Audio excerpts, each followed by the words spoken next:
Assalamualaikum warahmatullahi wabarakatuh. Pada kesempatan kali ini kita akan membahas tentang bagaimana menghitung sisa hasil usaha atau yang lebih dikenal dengan SHU koperasi.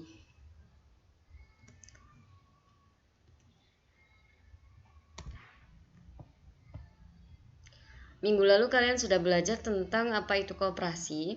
Koperasi itu adalah badan usaha yang beranggotakan orang seorang yang bersifat kekeluargaan, menggunakan asas kekeluargaan.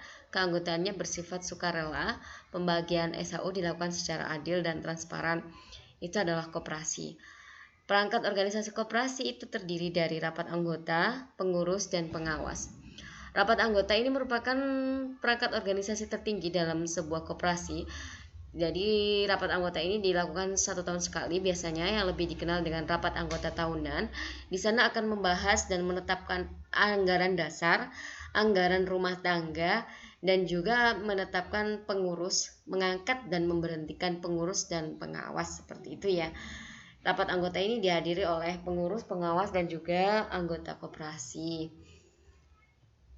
Pengurus ini yang bertugas untuk menjalankan kegiatan koperasi dari mulai pembukuan, memelihara daftar hadir, dan yang lain-lainnya dilakukan oleh seorang pengurus.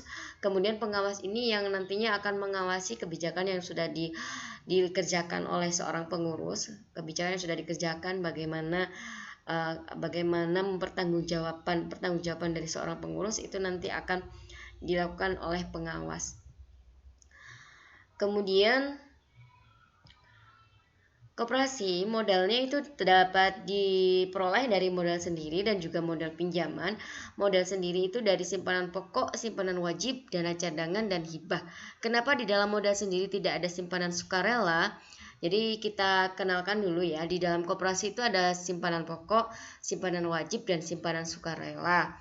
Simpanan pokok itu adalah simpanan yang kita bayarkan ketika kita menjadi anggota koperasi pertama kali. Misalkan saya di SMAN 1 Papar, saya menjadi anggota KPRI di SMAN 1 Papar, maka simpanan pokok itu akan saya bayar sekali ketika saya menjadi anggota koperasi di sekolah itu, di KPRI tersebut. Itu namanya simpanan pokok. Kemudian ada simpanan wajib. Simpanan wajib ini akan dibayarkan setiap bulan. Sifatnya wajib dibayarkan setiap bulannya. Untuk besarannya itu tergantung dari koperasi itu sendiri, berapa besarannya untuk simpanan wajib. Kemudian simpanan sukarela ini simpanan yang sifatnya bisa kita berikan kapanpun, kemudian besarannya juga tergantung kita, jadi tidak ada patokan ya, tidak ditetapkan berapa simpanan sukarelanya, jadi tergantung kita maunya menyimpan uang kita berapa, 100.000 boleh, 200.000 boleh, 50.000 boleh, 10.000 pun boleh, tergantung kita. Itu namanya simpanan sukarela. Dan simpanan sukarela ini bisa diambil sewaktu-waktu ketika anggota koperasi itu membutuhkan.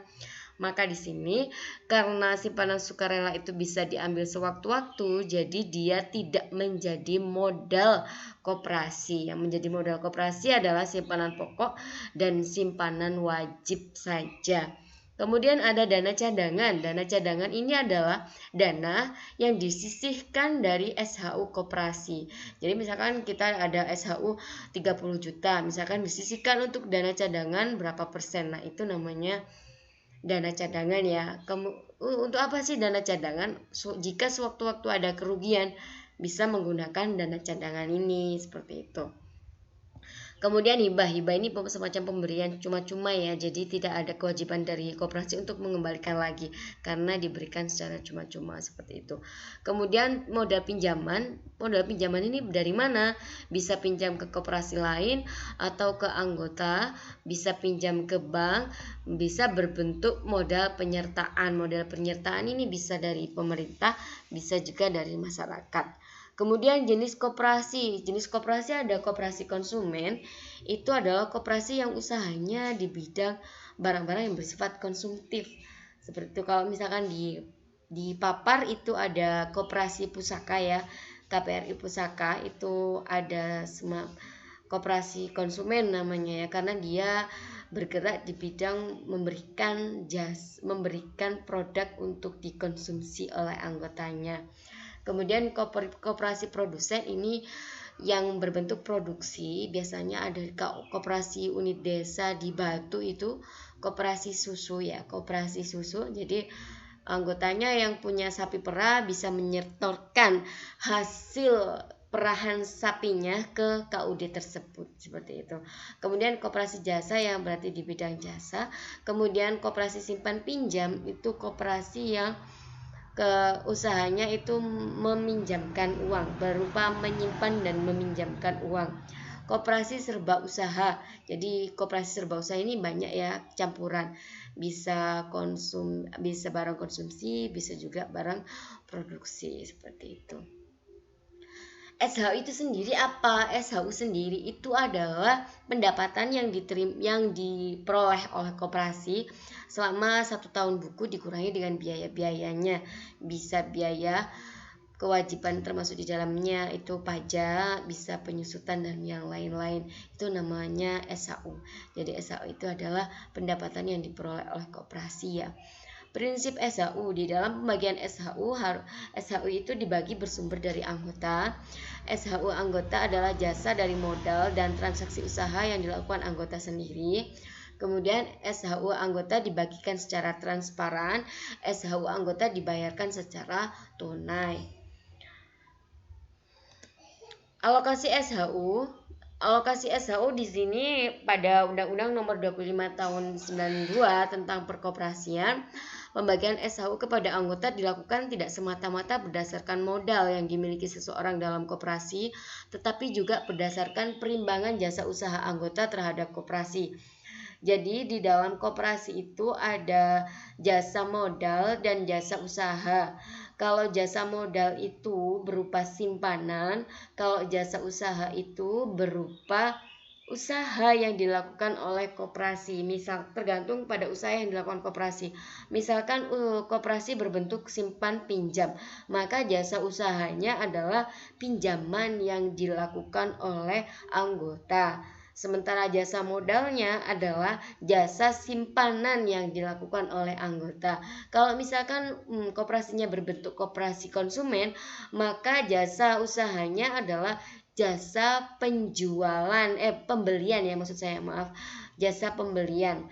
Kalau jasa modalnya yang berupa simpanan, kemudian jasa usahanya berupa pembelian yang dilakukan oleh anggota, seperti itu. Untuk alokasi SHU, besaran SHU yang ditetapkan prosentasenya itu berbeda setiap koperasi, tergantung pada saat rapat anggota tahunan ditetapkan berapa persen alokasi SHU. Misalkan di sini ditetapkan untuk cadangan koperasi 35%, untuk jasa anggota 40%, untuk dana pengurus 5%, dana karyawan 5%, dana pendidikan 5%, dana sosial 5%, dan dana pembangunan lingkungan 5%. Besarnya alokasi SHU ini ditetapkan melalui rapat anggota tahunan yang disahkan dalam bentuk anggaran dasar. Menghitung SHU. Ketika kita menghitung SHU, yang perlu kita lakukan adalah menghitung jasa simpanan atau jasa modal, kemudian menghitung jasa usaha. Menghitung jasa usaha bisa berbentuk jasa pembelian, bisa berbentuk jasa penjualan, bisa berbentuk jasa pinjaman, tergantung jenis koperasinya. Kalau koperasi penjualan berarti jasa penjualan, kalau koperasi produksi ya. Kalau koperasi konsumen berarti jasa pembelian, kalau koperasi simpan pinjam berarti jasa usahanya berupa jasa pinjaman, seperti itu. Nah, di sini ada rumusnya. Yang pertama, ketika kita menghitung SHU adalah menghitung jasa modal dulu. Jasa modalnya simpanan anggota yang bersangkutan dibagi total simpanan anggota dikali jasa modal. Untuk jasa usaha berupa jasa pembelian, berarti pembelian dari anggota yang bersangkutan dibagi total pembelian dari anggota dikali jasa pembelian. Untuk jasa penjualan kepada anggota yang bersangkutan dibagi total penjualan kepada anggota dikali jasa penjualan. Jadi SHU yang diterima berapa? SHU yang diterima adalah jasa usaha ditambah dengan jasa modal. Itu ya. Contoh, pada akhir periode koperasi simpan pinjam berarti koperasinya berjenis simpan pinjam, usahanya, jasa usahanya berarti jasa pinjaman. Koperasi simpan pinjam Restu Andalan mencatat perolehan SHU sebesar 30 juta. Berdasarkan anggaran dasar dan anggaran rumah tangga, alokasi SHU antara lain jasa simpanan 30%, jasa pinjaman 30%. Data yang dimiliki Koperasi Simpan Pinjam Restu Andalan per 31 Desember 2019 sebagai berikut. Modal anggota sebesar 50 juta, pinjaman anggota sebesar 20 juta. Farah sebagai anggota memiliki jumlah simpanan sebesar 2 juta dan jumlah pinjaman sebesar 1 juta. Berdasarkan data tersebut, hitunglah besar SHU yang diterima Farah. Di sini kita akan mencari persentase jasa modal sama persentase jasa pinjaman dulu. Seperti ini ya, persentase jasa simpanan karena tadi alokasi SHU-nya 30%, berarti 30% kali SHU-nya. SHU-nya sebesar 30 juta, berarti 9 juta. Jasa pinjaman tadi juga 30% dikali 30 juta, berarti juga 9 juta. Kemudian SHU jasa modal atau jasa simpanan Farah, banyaknya simpanan Farah 2 juta dibagi banyaknya simpanan anggota 50 juta dikali jasa modal 9 juta sama dengan 360.000. Kemudian jasa pinjaman Farah 1 juta dibagi banyaknya pinjaman anggota 20 juta dikali jasa usaha berupa pinjaman yaitu 9 juta sama dengan 450.000.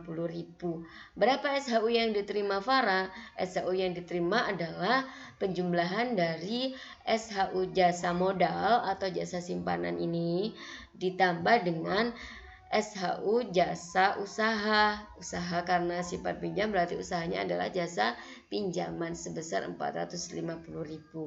Jadi 360.000 ditambah 450.000 sama dengan 810.000 rupiah.